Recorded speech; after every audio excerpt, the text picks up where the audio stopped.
What's up, me fans of Team Hybrid BMX? I just wanted to let you know that Monster makes the best cans in the world, and me thinks that they are the best. Just playing with you guys. What's up, guys? It's Craig from Team Hybrid BMX. So, just spoofing on Harry Main a little bit. I mean, I know he doesn't like to be bullied, he doesn't like to be played with, so all you Harry Main fans out there are probably going to hate me, but hey, you're going to give me mad views for doing that, probably. But that's okay. That's kind of what I wanted to talk about, besides the fact that it's snowy and crappy outside. And if you guys don't mind, actually, I'm going to eat my breakfast. And I don't care if you mind or not. I'm going to eat my breakfast and drink this awesome Monster, even though I'm not sponsored by them or anything. I actually have a Rockstar tattoo, so it's kind of be like sacrilege, probably. But, anyway. That is good, guys. If you've never tried that before, you should. It's good. Mango Loco. It's good. So, yeah. I'm going to talk a little bit about Harry Main while I eat my breakfast. So, that's what's going to happen this morning on Team Hybrid BMX. And Spencer Forsman. And Ryan Taylor. Man, oatmeal is so good. Stick to your bones when it's cold outside. So, yeah, we're going to hop in that in just a minute, guys. I'm going to finish eating my breakfast so that way you guys aren't watching me eat the whole time. See you in a sec. That breakfast was so good. Thank you guys for being patient and waiting for me to finish my breakfast. Anyway, what I'm here to talk about is what's been conspiring over the last couple of days, but really the beef that I talked about over a year ago. I mean, it's crazy to me that we're bringing up stuff from like that far in the past. Like, you're bringing up stuff about Spencer Forsman that happened over a year ago, dude. Literally. Over a year ago.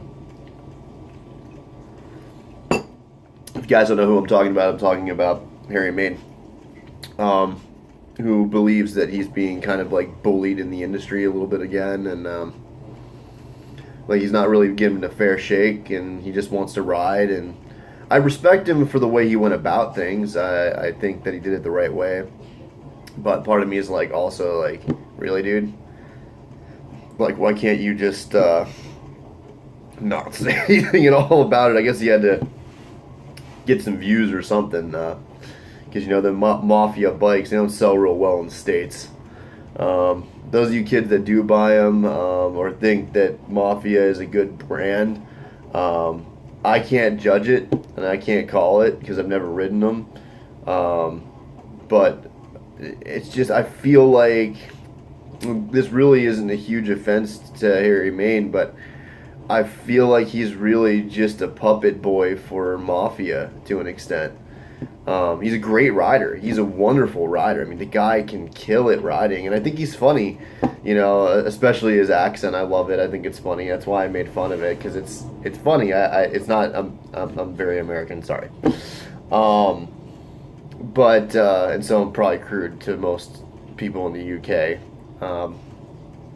But either way, the way I'm looking at the situation is like, you know, I learned early on, because I was made fun of all the time growing up, like, especially once I got to like middle school age, like I was made fun of constantly, and I learned how to have the tougher skin and like take a joke, and like part of me feels like, you know, Spencer Forsman is a jokester. Like, that's just the way he is. Like, he's a great rider too, but I also like the fact that Spencer doesn't need some corporate sponsorship to push him along. He kind of just does his own thing, but he also is forthright in the fact that, you know, he's not going to hate on people that have sponsorships either. But it seems like, I mean, like, everything that revolves around Harry Main is Mafia bikes. Like, it's like his thing. It's like, is he the owner? Like, I always thought that. I always thought that Harry Main was the owner of Mafia bikes, because that's just what it seemed like.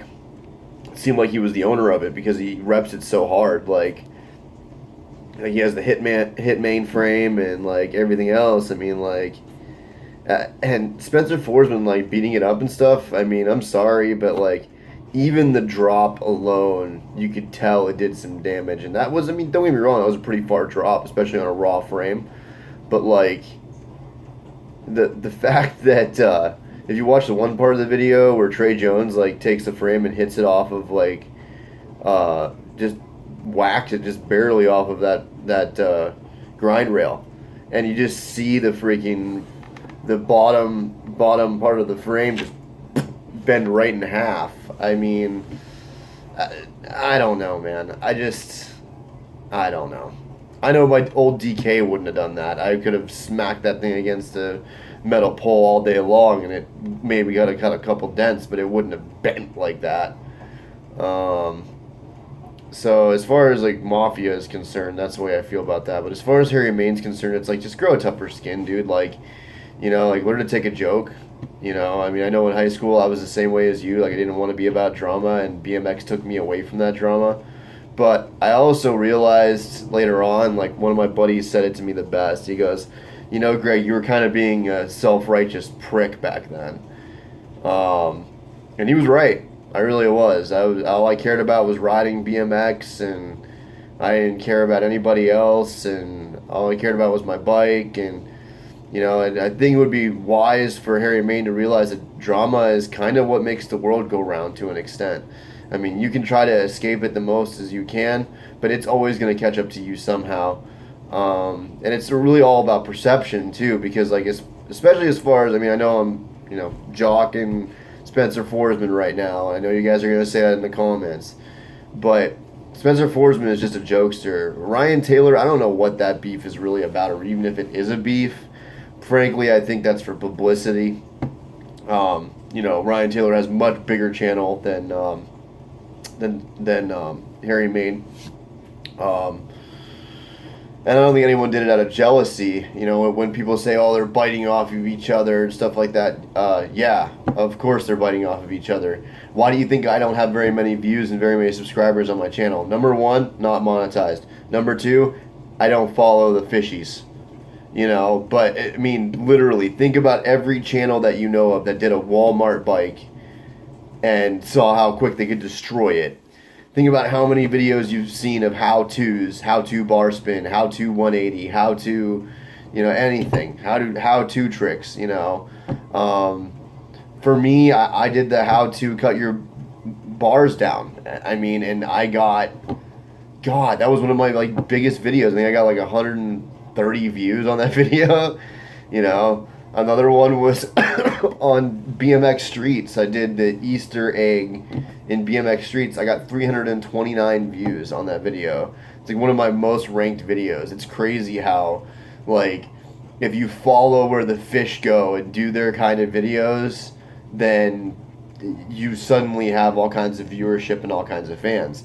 Personally, I think it's kind of sad, honestly. I mean, that society is that way, but it's true. I mean, that's how media is. That's why I think that there's going to be, you're never going to create an original thought and you can say you did, you can say I created that original thought. No, you didn't, because I'm sure there was somebody back in the early 2000s that took a Walmart bike and went and destroyed it. A BMX biker took a Walmart bike and destroyed it and put it on film. I guarantee it. I guarantee there is somebody out there that did it. And actually, if you watch any kind of BMX videos from back in the day, like on VHS, like I'm not talking DVDs, guys, I'm talking VHS. You watch some of those old videos, there's all kinds of stuff like that on there, and all kinds of tomfoolery and stuff. And that's where these guys get a lot of their inspiration, I think. So as far as that side of it's concerned, I don't think anybody beefing on anybody for jealousy reasons is true.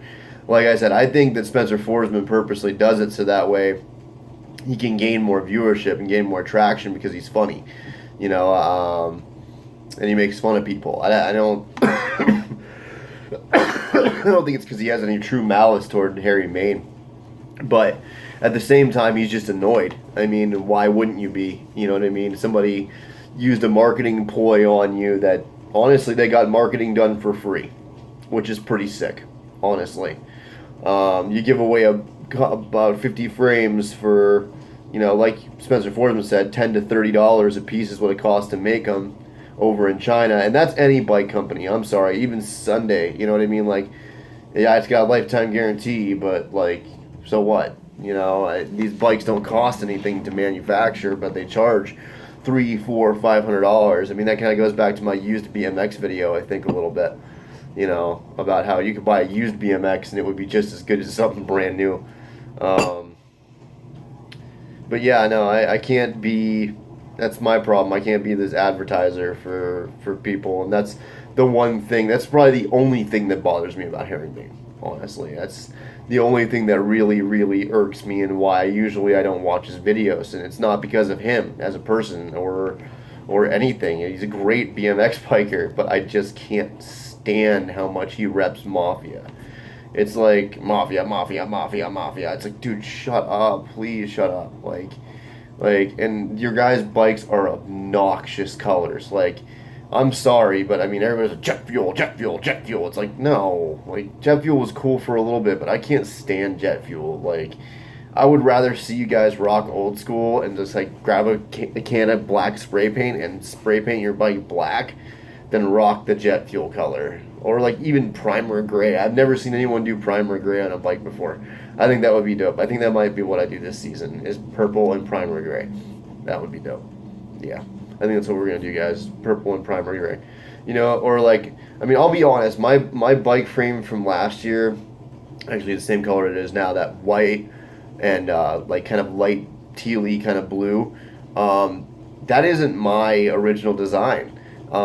Actually, if you watch Ride BMX, gosh, which video is it? I'm trying to remember the name of the video. It's one of the Ride BMX DVDs. Gosh, I cannot remember the name of it right now. But either way, it'll pop in my head. It'll come up here at some point. But in that video, Danny Hickerson rides a white and blue ombre kind of bike. And that's where I originally got that idea from, was Danny Hickerson. I don't know if he painted it himself or if that's the way it came from the company, but I'm pretty sure he painted it himself that way. And I just thought it looked awesome, so yeah, I copied it. So, but actually his was more like a sky blue, mine was more like a minty, almost mint green kind of color. So, but we're getting onto a tangent here. Pretty much all I'm trying to say, guys, is as far as like I said, Ryan Taylor is concerned, Ryan Taylor does his own thing. Like, he is very much like his own guy. He's done his own stuff. As far as Callum Bibby is concerned, I'm sorry, man, if I butchered your name. I have no clue how to say your name correctly.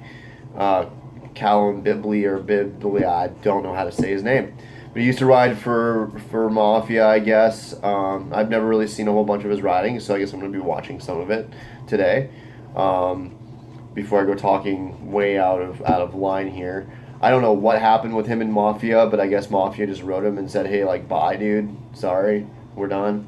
But, like, that shows the kind of, and, like, I don't remember who posted it, but another BMX biker posted something about, you know, look at the way that Mafia Bikes talks to people.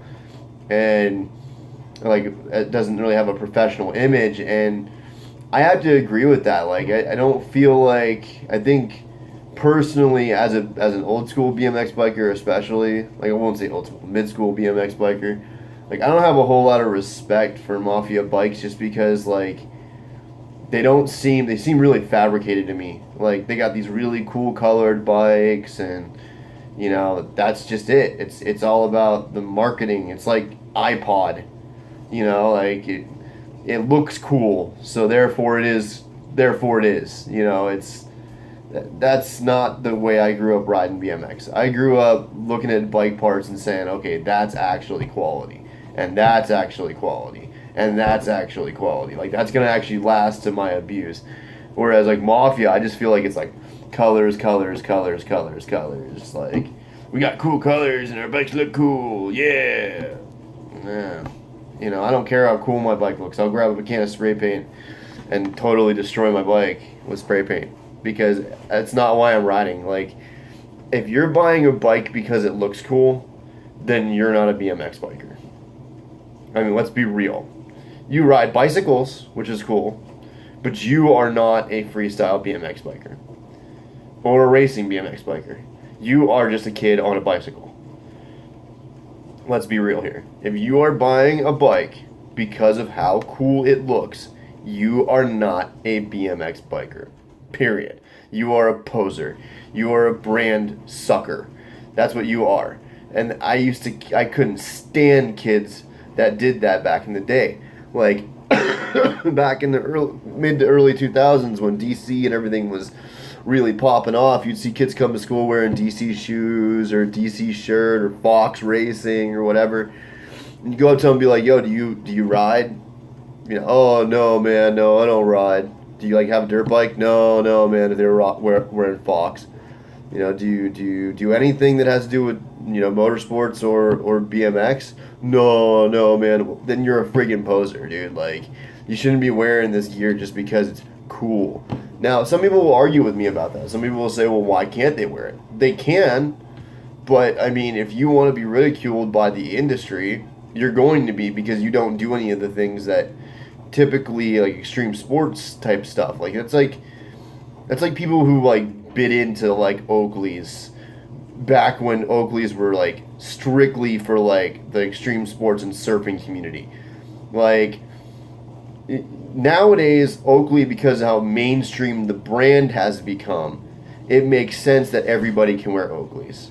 So I'm not saying like a brand like DC, now that it's become so mainstream, like, it makes sense that people of all different backgrounds wear DC, So that's what I kind of mean. It's not that, like, young companies that start off with whatever it is that they're doing, like clothing companies, they start off with this, and then they morph and they work with what they have, and then they become something bigger. That's fine, but you have to grow, and your fan base should grow with you. It shouldn't be like, oh, like, for instance, Mafia bikes, where you're all of a sudden big in the industry because you got colorful frames and everybody wants to run jet fuel color on their bike. I mean, that's literally the only reason that you are even relevant in the industry, is the fact that your colors are cool. I mean, literally. I mean, I've never gone to a skate park and ever found one person who has ridden a Mafia. Not one. And I live in a region of the United States, the Midwest, where there are a lot of BMX bikers. Grew up BMX bikers. Their parents grew up BMX bikers. So it doesn't make a whole lot of sense that there's all these all Mafia, Mafia, Mafia. I mean, maybe over in the UK, I don't know. Maybe over in the UK they're huge. I'm sure they're probably huge. And like my brother talked about to me one time, he was like, "Oh, Greg, I'm thinking about getting a Mafia bike." I'm like, what? Number one, why? Like, do you have a reason behind getting a Mafia bike besides the fact that you'd have to order it online and it'd have to be shipped from the UK? I mean, come on, man. Like, it's like, I mean, like, who I have more respect for as far as the UK is concerned? And this is funny because, like, it's like one of my buddies really wants one. I'm trying to remember the name of the company right now. Oh, what the heck is the name of the company? Because I actually like them. And I like their riders, too. Sebastian Keep is one of their riders. Come on, Greg. Come on, Greg. You leave it down in the comments below, guys. I'm having a brain fart this morning. I didn't have enough of my Monster yet. So, anyways, this video is getting long. And I think we've gone on enough about this Mafia bikes thing. But comment your thoughts in the comments below if you guys have looked into this. If not, go to Harry Main's channel. Go to Spencer Forsman's channel. Go to Ryan Taylor's channel. Or go to Callum Bibby's channel. Go to any of their channels and check out the beef. And then come back here, right in the comment section below. Make sure you like, share, subscribe. And don't forget to hit that nice little notification bell. Otherwise, you'll never see my pretty face again. Or ugly face, however you look at that. So, anyways, I hope you all are having a wonderful Friday. And we'll catch you next time on Team Hybrid BMX. Davises. Hey, what's up, guys? So I just wanted to throw this on the tail end of this video. I had to come home real quick and take care of a couple things. My son was born today, so it's a very exciting day for me.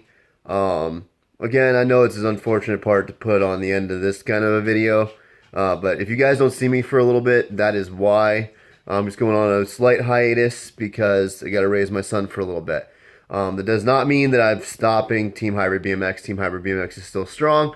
We're going to go into this season kicking butt and hopefully everything goes well. So just be interested and keep riding, keep sharing, keep liking, keep subscribing, and stay with your boy and Dookie G, and we'll keep it together for you guys. Catch you next time, Team Hybrid BMX. Hope you enjoyed the content. Deuces.